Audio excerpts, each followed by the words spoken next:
So you can't say anything about him because he's partially alleged to the African American people. And you know, black people always walk around with a chip on their shoulder because they're black, daring anybody to say anything to them. And our society has been hijacked and kidnapped and pushed into a corner where no one can say anything publicly about black people.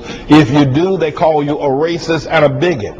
So the true thoughts and true dialogue between white folk and black folk cannot go forward, because you cannot speak your mind or the truth without being called a racist if you say anything about the spirits of black folk, the habits of black folk, the spirit that black folk are full of. Black men are full of abandonment, they're full of murder, they're full of robbery, and they're full of violence. Now, that is not to say that all black men are, but 70% of them are.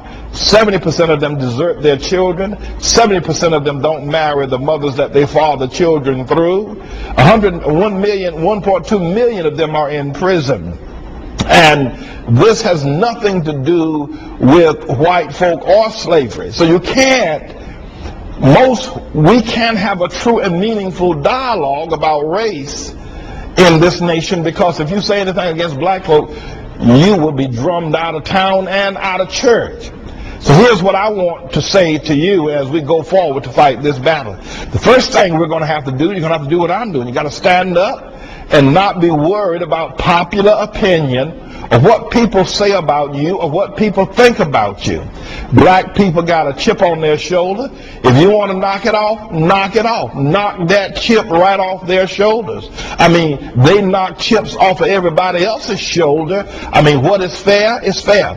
We've got to get rid of what I have referred to as affirmative black social affirmative action, the way we have to walk around eggshells, the way white people have to walk on eggshells around black people, on the job, in the church, and every place else. If you're white, you have to walk on white eggshells so that you don't offend these black people that wear their racism on their shoulder, their blackness on the shoulder, and they wear slavery on their sleeves. This has got to stop. It is hurting the black race, it is destroying the white race, and it's pulverizing our nation in terms of this relation, and we're working together united to be able to make for a greater nation and even a greater church to give God the glory. I say unto you, stop, white people, stop walking on eggshells around black people. I mean, who are they anyway that you got to be so careful about everything you say, everything you do, every place you go, and every turnaround you got to hear slavery. Every other moment you got to hear something about slavery, or you got to hear something about police brutality. I mean, it just needs to stop.